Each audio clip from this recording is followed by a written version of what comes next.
Hello, welcome to Redmen TV and welcome to the Uncensored match build-up for Liverpool versus Genk in the Champions League. I'm Ross Chanley, joined by Ben Kelly, Tom Dutton and Jack Gill for this one. Hey, you struggled on my name then. Well, no, because I was going to call you Thomas and you don't like it. No, you can't call me Thomas. Why? But now you've out. Now people are going to call me Thomas. Do your parents call you Thomas? Yeah, my family call me Thomas. Do they? Yeah. Oh, that's great. I'm joined by Thomas Dutton for this one. Yeah.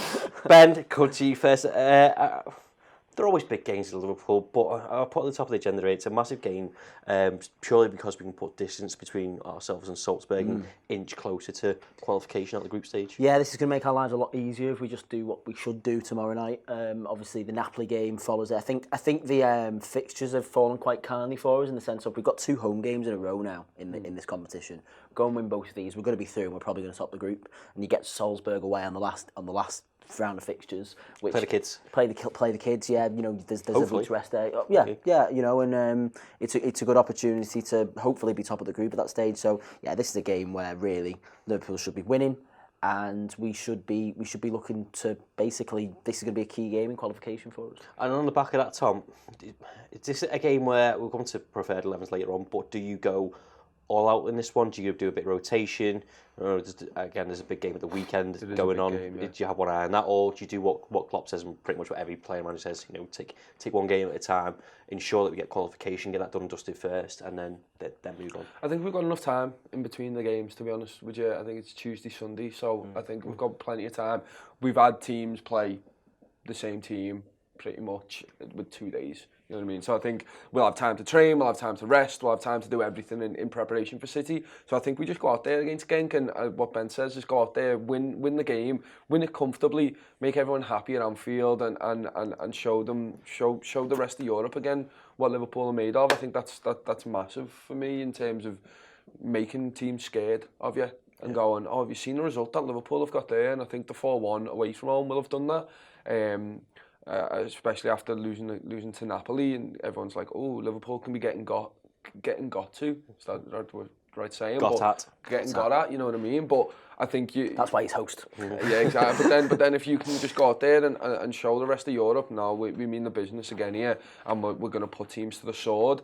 It's not going to be easy. Genk are a good side. They showed that away from home, and they'll be buoyed, I think, by how RB Salzburg played against us, where they went, okay, let's just throw caution to the wind and let's go at it, and they got somewhere. So we've got to put out a good team here, because Genk aren't going to just roll over. No, and in that sense, Jack, they've got nothing to lose really. They currently sit bottom of 3 games on 1 point.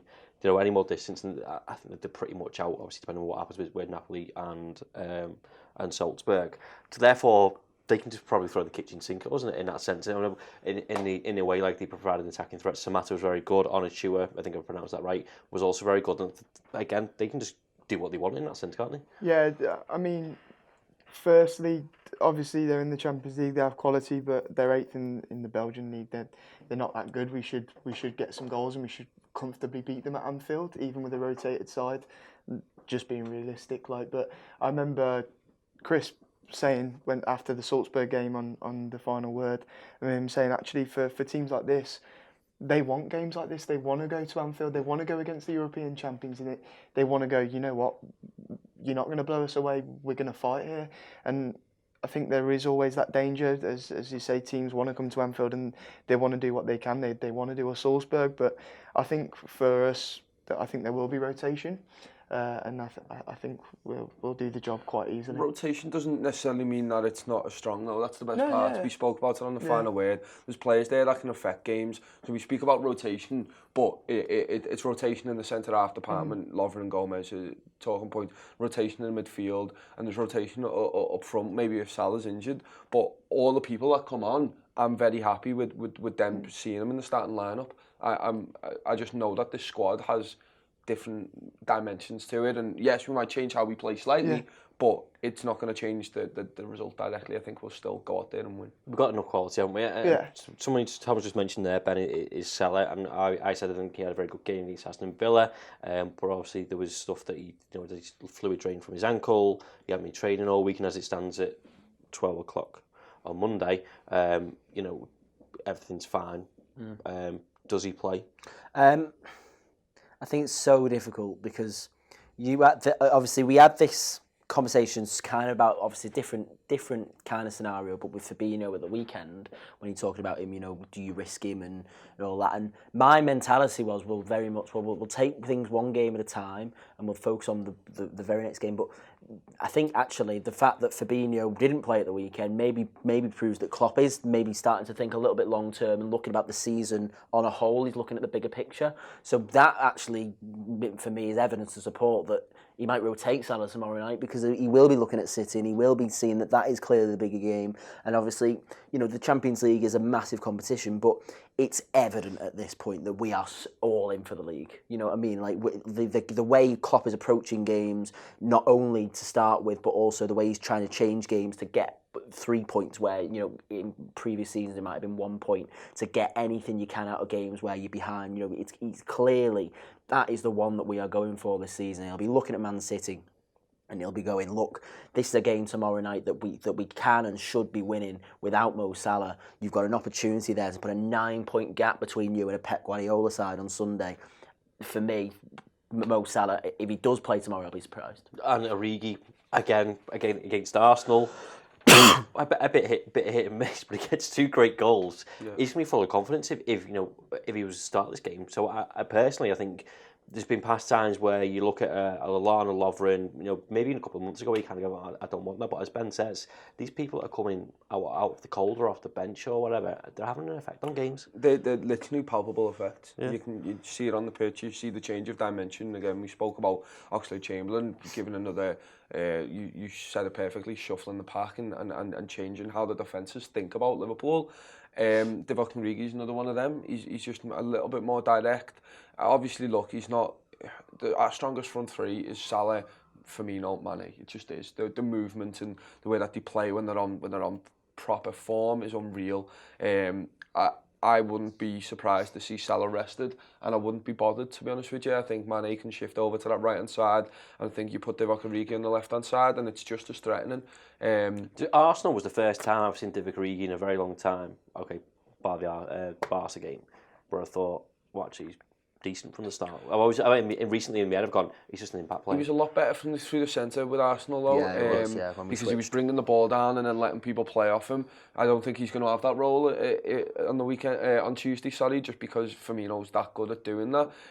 But maybe we'll change the dimension. Maybe we'll just change how we play. Maybe we'll change formation. Who knows? And kind of just freshen things up a little bit. I don't know who you put on the left hand side then. If it was Firmino on the 10, Origi as the 9, and Mane on the right. And it's a shame Shaqiri's not there, to be honest with you. That's the last little miles tiny off bit his of team rotation. right now, isn't he? Exactly, and it is a shame. But like I say, if Origi comes in on that left hand side, I'm not worried at all. I'll bank on him getting a goal, to be honest with you. The other talking point, Jack, I suppose, is centre half, which again we spoke on the final word. It's a bit, as Ben said on the show, up for grabs, that last spot. Again, in my mind, I wouldn't want to put words in your mouth, but I prefer Joe Gomez to start Man City. Therefore, does he start this game? Does he go and get some more game time under his belt and come off for 60 minutes and do that? What would your position be on Joe Gomez? The thing is, I think Joe Gomez is obviously a fantastic player. I was talking this time last season about him and Van Dijk possibly being the best centre-back partnership in the world, right, at that point in time. And then Matip came in and just... and blew us all away. And I think, to be honest with you, personally, I think, as you say, Joe Gomez against Salzburg, bit of a shaky game. I didn't think he was awful, but he wasn't fantastic either. I think against Arsenal, for me, not many people are talking about this, but the lad's 21 years old, and you look at that defence that day next to Neco Williams, next to Sepp van den Berg, both on their first senior start for the club, and he was trusted to be the centre-back next to them. And for me, I think at the minute, we leaked a lot of goals in that game, but Joe Gomez is a fantastic centre-half, especially for his age. And it's like you say, I trust him more than Lovren, a lot more than Lovren. And in terms of Man City, I'd love him to start, but Ben said earlier, we don't get to see him all the time, and it does seem at the minute like Lovren's just ahead of him. So it wouldn't surprise me if he starts tomorrow, but I hope he's rested and Lovren starts. I think Lovren is nailed on to start City. Lovren? Oh, do you? Yeah. I think he plays. I was going to say, does anyone think he's done anything wrong to be, well, not dropped or rotated, shall we say? I think Gomez has been all right. Was Lovren done anything? No, but I think it's not a case of that. I think it's more the case of I don't think you drop Gomez into a game of that intensity relatively That's what I'm saying. cold. Does he start tomorrow? Play 60 minutes, then take him off. He's at the game time. Got underneath it. Then he goes for City. Because my concern with it's not concerned with Lovren. I think what you get with Gomez, you get that extra pace. And we know how quick City are. I don't think Gomez is ready, to be honest. I think this sounds bad, but I think the lack of consistent game time for him isn't helping. I think against Arsenal he did look shaky. I think against Salzburg exactly the same. I don't think he's ready to be thrown in at Man City. And either way, if we are going to play him against City, I want to see him start tomorrow because I want him stringing game time together so I know he is ready for that City game. Because, as I say, I am so used to watching Joe Gomez where he's been outstanding. And I think it comes to the point where I don't want him to be thrown in that game and everyone slag him off like they did against Salzburg because he doesn't deserve that. He's a fantastic centre-half. But I just think he's not ready at this point in time to start that Man City game. Where you want it to? I want to give him the chance to prove you wrong, if I'm honest. But I think you're exactly right in terms of the not consistent game time. It's not helping him. I think we've given Lovren the chance to show that he can come in and play at the top level again, and he's pretty much gone, okay, yeah, I can do that. And I think Joe Gomez deserves that as well. And I think I want to see him against Genk. And then if he has a good game, play him against City as well. I don't see why not. I think you've got to put him in there, get him alongside Virgil van Dijk again instead of kids that he's having to talk through games. Instead, he's getting talked through games, and let him show how good he is because he is fantastic. I think he has a better.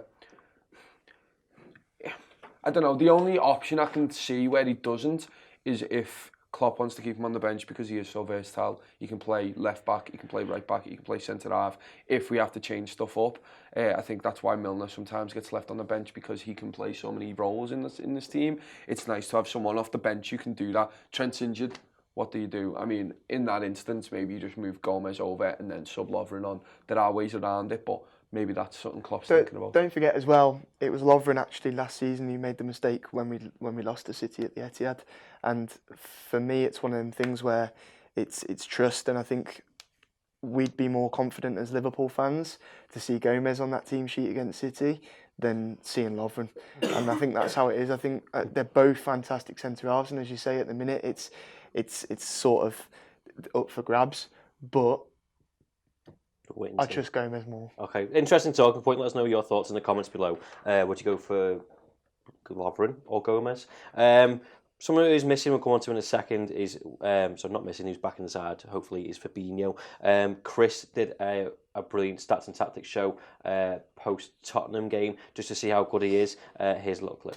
Again, we pick up Fabinho in the middle of the park. The ball's broken down from a Tottenham possession, probably one of their under 10-second possessions, to be honest with you. And now look, Mo Salah calling for the ball over the top. Sadio Mane sprinting for the ball over the top. He's looking that way. What he does is, I reckon he gets a call, because I don't think he can see him. You can see that he's looking forwards. I think he gets a call from Trent here, and he stops and fights that urge to whip that ball over the top, which he's more than capable of. And he takes a touch and he plays the ball out to Trent instead. And Trent ends up in a load of space here. Moving on again.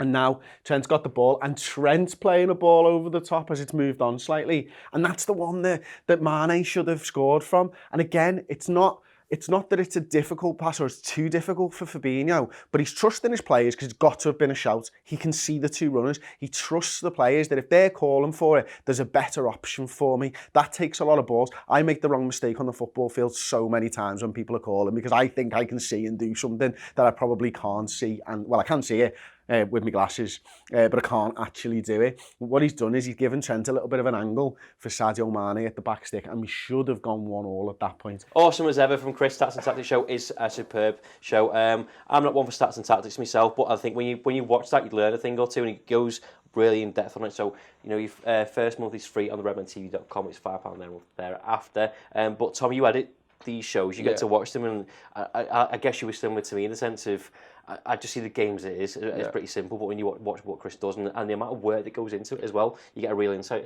as to how it goes on. It is a lot of work, definitely. When we were watching it, when we were doing it, it's really interesting, and it's stuff that you're looking at it and you're going, I'm sure I know how he's doing that, and then you realise the ins and outs of how he's doing it and why he's doing it in certain situations. Fabinho, I'm talking about, and okay, why is he positioning there? Because it frees up this guy, and look at this ball. Why is he playing that? Because of this, and he's so intelligent on the field. It's why he's so integral to how we play. It's why he's one of the first names on the team sheet at the moment. Part of that world-class spine. Chris is going to be doing one after this game as well, the Genk game. So, I mean, go and check it out 100%, because there'll be something in there that Chris will pick out and just go, this is another way that Liverpool do this stuff. It is fascinating, because every game you see a different facet and you get to learn a bit more in-depth stuff, and it's improving my knowledge of Liverpool anyway. Let's go and check that out. Whilst we're talking about him, Ben, Fabinho back in for this one. I think so. Yeah, definitely. I think he's just class, isn't he? You know what I mean? Like, and this is the type. He's had a rest at the weekend. He'll come in. I mean, and look, he's not in our system. He's not the player that's demanded the most out of. Obviously, he doesn't play the most intense role on the side in terms of all the pressing that the front two, the two ahead of him do. He is more of a luxury player in our team. And look, there's no slackers, but a rest will have done him good. But it's not like he's going to struggle playing Tuesday, Sunday now. He's going to be fully fit to go and take these two games and really give his all in them. And I think this is a game where every single game the midfield key is battle. The midfield battle is key. But this is a game where really, if you do get on top of the midfield properly and early on, you can control it and you can get quite a few goals from there. Preferred 11s. We spoke about a few players. Tom, you first. My preferred 11 is Alisson in goal, Trent right back, Gomez in there, Van Dijk, Robbo, Fabinho in there, then Oxlade, Chamberlain and Milner in the 8 roles, Mane on the right, Firmino in the centre, Origi on the left. Exactly the same. Yeah? Yeah. I mean, it's Keita or Milner, that's the one, but I think if you're playing Chamberlain, Ox has got to go in. Which was good away. I think having a better balance of having someone Milner who's a bit more defensive reserve, can protect the back four, because we were exposed a few times at Genk, and I think that's because we had Keita and Chamberlain both going forward, and Fabinho was kind of on his own. So I kind of get that. Jack, have you got any? I had Keita in over Milner. Just so you go Fabinho, Keita, Ox? Yeah. Okay. I think obviously it worked so well at Genk away. I think everyone loved it. I think also that if we're leading early on against City, Klopp would bring Milner on early in that game. That's my opinion. Well, that was going to be my next question. Is Milner in the frame for starting against City? I think so. I think so. I'd have the Milner, Ox, Fabinho midfield for City. Milner, Ox, Fabinho. Really? Really? Wow. So you take both of them? Okay. Why Henderson's good? Henderson's a good player.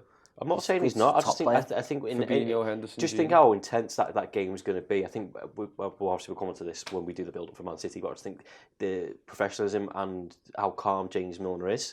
Yeah. I think you need that against Man City. The big thing when Milner plays that left-sided number 8 role is he just tucks in and becomes a left back. He doesn't really play. But you need that against Man City. No, but what I'm saying is it lets Robbo go further up the field. It just frees Robbo. Robbo plays as a left winger then, and I think you're going to need that, especially if Origi's going to be on that left-hand side.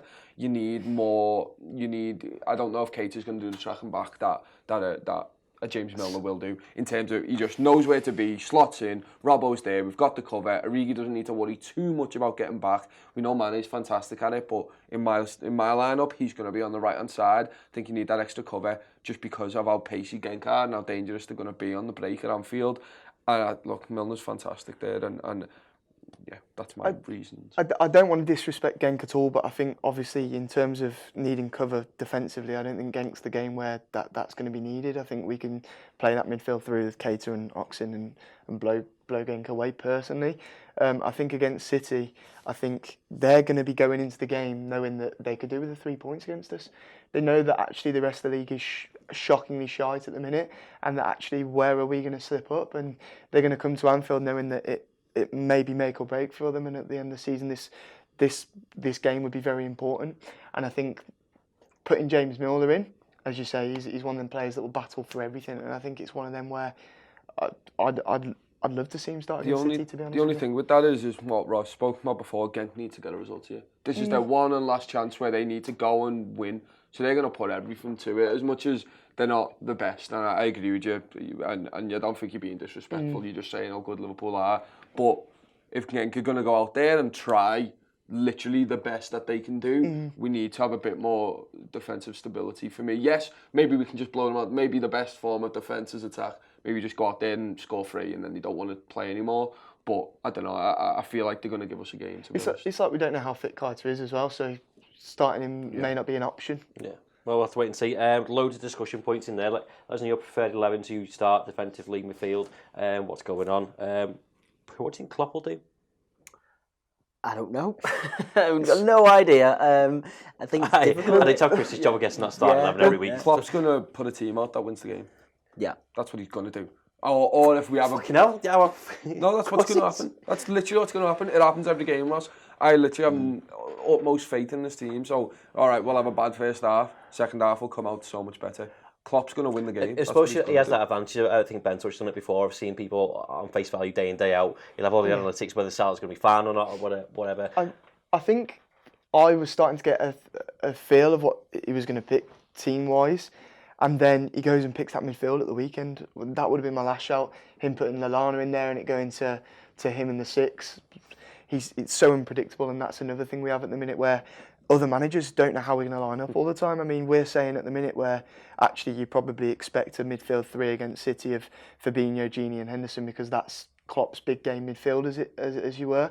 But in terms of looking at it now, we're saying actually you could throw Ox in there. We've seen him do brilliant things against City before. You put Milner in there, gives you a bit more defensive stability. We've got loads of options and it's fucking brilliant. Yeah. The other game in our group, and I think Ben, you said before, he's kind of fallen quite nicely. Napoli are at home to Salzburg. Yeah. They could possibly do us a favour there. That'll put them on 10 points. If we win, we're on 9 points, and obviously Red Bull and Genk will still be on 3 and 1. We're pretty much good there, aren't we? You know what I mean? We need a point.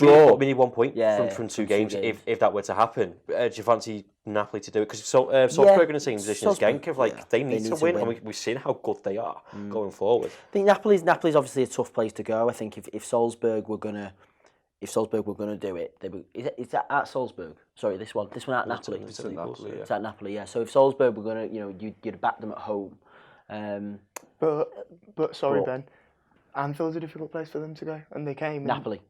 Yeah, but I'm saying, true. Yeah, very. We played well at Napoli. We played well at Napoli. I just We can know in a second.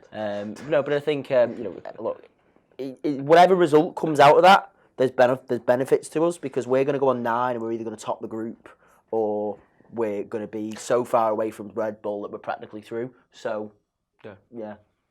We played well at Napoli, didn't we, Tom? We did play well at Napoli, and we lost because of a dive. VAR. But it's another sign of encouragement is what I'm getting. I was taking the piss. But for Salzburg to look at what Liverpool did, how they played at Anfield as well, have the lads make up points. They could easily go and get something. Yeah, I think Salzburg. I underestimated them, especially when they came to Anfield, and they've got Haaland in there, who's playing fantastically, isn't he? So. They've got a young starlet basically making waves in the Champions League. Wouldn't put one past them scoring, to be honest.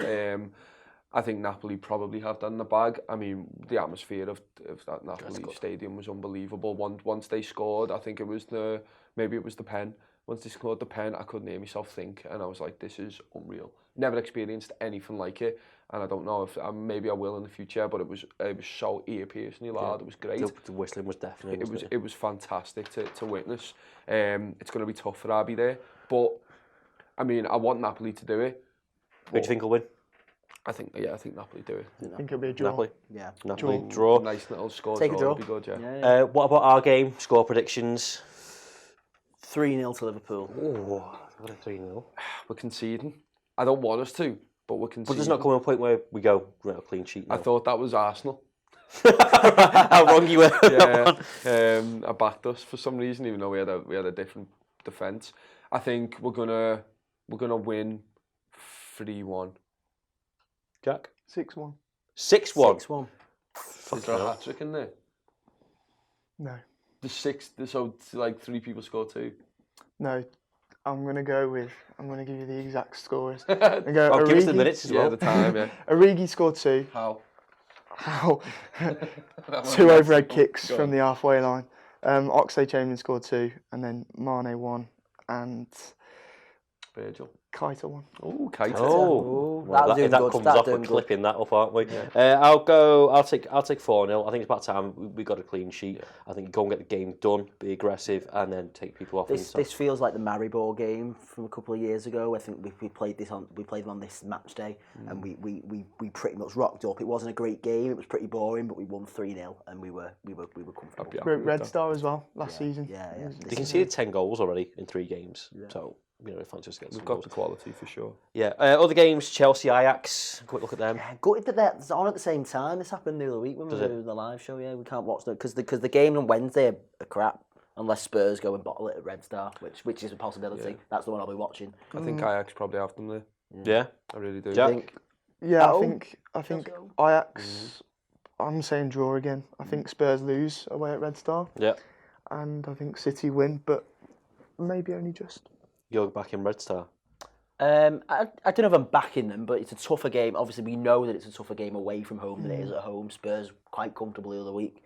I say I don't know if I'm backing them, but that's the game I'll be watching because I think that's where on the Wednesday night that's the more likely there's game to be an upset.